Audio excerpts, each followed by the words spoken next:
Good morning मित्रों, मैं आलोक मिश्रा आप सभी का एक बार फिर से वेलकम करता हूं इनकम टैक्स की क्लासेस में। आज हम लोग पढ़ेंगे कुछ नया, कुछ डिफरेंट।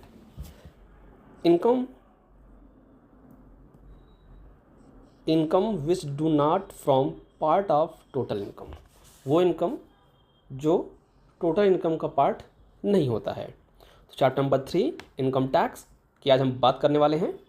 चलिए स्टार्ट करते हैं। दिया गया है income which do not form part of TI total income. अब इनकम हमारी दो पार्ट में होती है। फर्स्ट होता है फुल्ली एग्जम्प्ट इनकम, दूसरा होता है income exempt up to creation limit. एक लिमिट होती है, एक होता है फुल्ली एग्जम्प्ट। क्लियर ना? तो आज हम बात करेंगे लिमिट की। तो चलिए समझते हैं examples. Share income of partner of firm member of HUF education scholarship disaster compensation from government. ये क्या है? फुल्ली एग्जम्प्ट है। सपोज कि अगर आपने किसी पार्टनरशिप फर्म में पार्टनर हो और उस पार्टनरशिप फर्म में जो पार्टनर का हिस्सा होता है, प्रॉफिट होता है, उस पर टैक्स नहीं लगता है। ओके। दूसरा है कि मेंबर ऑफ HUF, जो HUF होते हैं, जो हिंदू अनडिवाइडेड फैमिली होती है, उसके मेंबर पर टैक्स नहीं लगता है। ओके। अगला है एजुकेशन स्कॉलरशिप, जो स्कॉलरशिप मिलती है कॉलेज में एजुकेशन के लिए, पढ़ने के लिए, उस पर भी टैक्स नहीं लगता, वो टैक्सेबल नहीं होती है। ओके। नेक्स्ट बात करते हैं हम डिज़ास्टर कंपनसेशन। गवर्नमेंट के द्वारा अगर किसी पीड़िता को या किसी भी कारण से पीड़ित व्यक्ति को कोई कंपनसेशन दिया जाता है तो उस पर भी कोई टैक्स नहीं लगता है, फुल्ली एग्जम्प्ट होता है। क्लियर? ये तो हमने बात कर ली फुल्ली एग्जम्प्ट इनकम की। चलिए अब बात करते हैं हम लोग हाउस रेंट अलाउंस। वो अलाउंस है जो पार्ट टैक्सेबल होता है और पार्ट एक लिमिट होती है, जो लिमिट के हिसाब से क्या होता है, टैक्सेबल होता है और नॉन टैक्सेबल होता है। नेक्स्ट है चिल्ड्रन एजुकेशन। भाई चिल्ड्रन एजुकेशन के ऊपर तो गवर्नमेंट ने हमारे, अभी हम बात करेंगे कितना देती है, आप लोग समझ जाएंगे। तो चिल्ड्रन एजुकेशन पे भी गवर्नमेंट अलाउंस जो मिलता है उसको पार्ट कुछ लिमिट है, उस पर छोड़ देती है। कंप्यूट पेंशन, पेंशन भी गवर्नमेंट छोड़ देती है बट एक लिमिट है। लीव अचीवमेंट भी गवर्नमेंट छोड़ देती है गवर्नमेंट एम्प्लॉय के लिए, बट वो छूट है कुछ। VRS कंपोजिशन, कोई एम्प्लॉय VRS लेता है तो उस केस में भी पार्ट इनकम क्या होती है, टैक्सेबल होती है और कुछ लिमिट तक होती है। तो चलिए हम एक एक करके स्टार्ट करते हैं। सबसे पहले स्टार्ट करेंगे एग्जम्प्ट इनकम सम एग्जाम्पल के साथ। तो section 10 sub section 1 agriculture income, where agriculture income has to be aggregate with the TI total income non agriculture income. आपकी जो टोटल इनकम होती है वो एग्रीकल्चर इनकम जो होती है उसमें नहीं आती है। तो for determine the rate at which non agriculture income will be subject to tax in case of individual HUF AOP BOI ETC where the. Clear?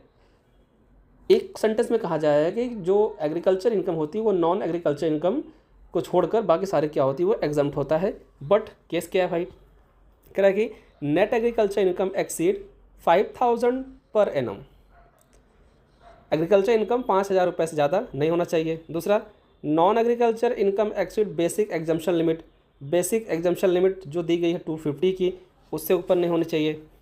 Step दिया गया है कि कैसे आप एग्रीकल्चर इनकम को, ये हमारा स्टेप दिया गया है कि कैसे आप अपने एग्रीकल्चर इनकम को जस्टिफाई करोगे और कैलकुलेट करोगे। चलिए देखते हैं क्या दिया गया भाई। फर्स्ट स्टेप कह रहा है कि compute tax non agriculture income plus agriculture income. Okay.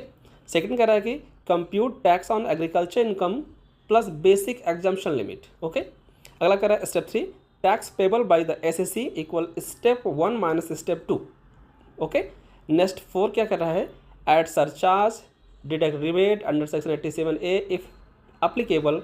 Second, add education cess 2% and health cess 1%। ठीक ना? तो ये थोड़ा चेंज हुआ, इसमें 4% लगता है, ध्यान दीजिए 4% लगता है ये। ओके, 4% है। क्लियर? तो अब क्या कह रहा है भाई कि अगर आपकी कोई और इनकम है और एग्रीकल्चर इनकम है, सबसे पहले क्या होगा भाई? क्लोज किया जाएगा, प्लस किया जाएगा। उसके बाद क्या होगा? एग्जम्पशन लिमिट उसमें माइनस की जाएगी, फिर आपकी एग्रीकल्चर इनकम माइनस की जाएगी। तो चलिए जब हम इसको न्यूमेरिकल में समझेंगे तो समझेंगे न्यूमेरिकल वे में। नेक्स्ट सेक्शन में बात करते हैं हम लोग सेक्शन 10 सब सेक्शन 2 और 2A। क्या है? Share income of member from HUF partner share in the total income of the firm or LLP। तो सेक्शन 10 सब सेक्शन 2 के अंतर्गत किसी भी पार्टनर फर्म के पार्टनर की जो इनकम होती है, जो प्रॉफिट रेवेन्यू होता है, उस पर टैक्स नहीं लगता है।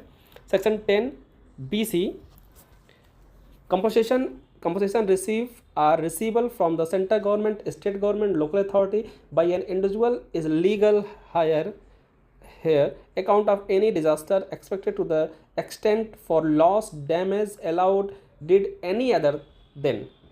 किसी भी तरीके से अगर किसी पर्सन का डिजास्टर हुआ है उस केस में कोई भी गवर्नमेंट हो, वो लोकल हो, स्टेट हो, सेंट्रल हो, अगर कुछ कंपनसेशन देती है तो वो टैक्सेबल नहीं होगा सेक्शन 10 के अंतर्गत, सही ना। सेक्शन 10 1AA और section 10 16 any payment from the Sukanya Samriddhi account scholarship grant meet to the cost of education.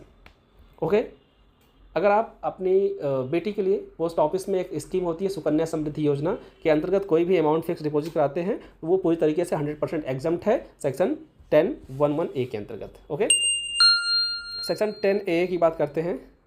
Tax holiday for newly establish unit in says, ये सबसे इम्पोर्टेंट फैक्टर है। सबसे पहले हम बात करेंगे सेज क्या है भाई, तो ये है स्पेशल इकोनॉमिक जोन। सेज क्या होता है? Special economic zone. ओके, हम इसको आप विस्तार समझेंगे, आगे समझते हैं।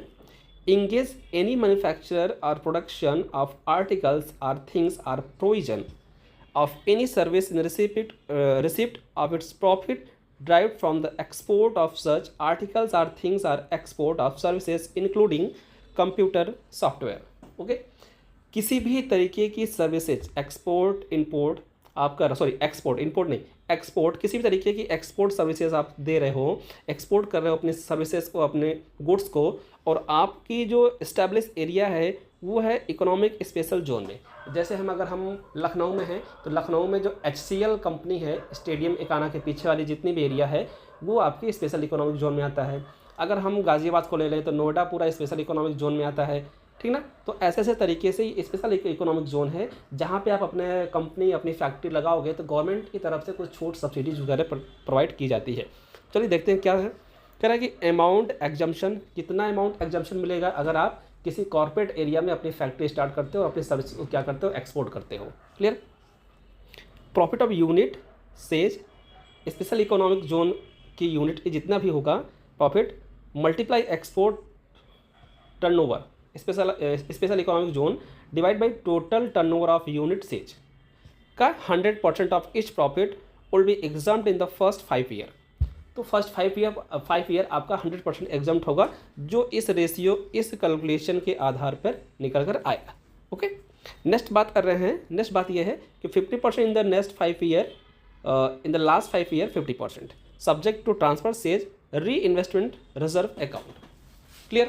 तो ये क्या हो गया भाई, अब ये ऐसा क्यों, गवर्नमेंट क्यों कर रही है ऐसा? गवर्नमेंट को प्रॉफिट क्या है? गवर्नमेंट को प्रॉफिट ये है कि गवर्नमेंट जितना एक्सपोर्ट करेगी, कोई भी कंट्री जितना एक्सपोर्ट करती है तो फॉरेन करेंसी को अरेंज करती है। फॉरेन करेंसी ज़्यादा किसी भी कंट्री को चाहिए फॉरेन करेंसी को लेने के लिए गवर्नमेंट क्या करती है, एक्सपोर्ट बिजनेस को बढ़ावा देती है, सब्सिडी देती है, किसी तरीके से क्या करती है, एक्सपोर्ट करती है। ओके, इसलिए आपने देखा होगा कोई NRI है जो बाहर से पैसा भेजता है उस पर गवर्नमेंट टैक्स नहीं लेती है। Okay, clear.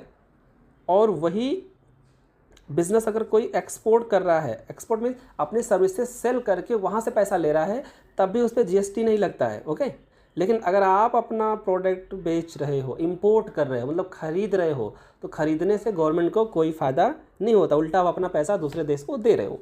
इसलिए एक्सपोर्ट को बढ़ावा करने के लिए गवर्नमेंट तरीके से स्कीम लेके आती है और उसको प्रमोट करती है। क्लियर। तो आज का टॉपिक यही एग्जम्प्टेड इनकम के लेकर, फिर नेक्स्ट वीडियो में मिलेंगे हम नेक्स्ट टॉपिक के साथ। Good bye.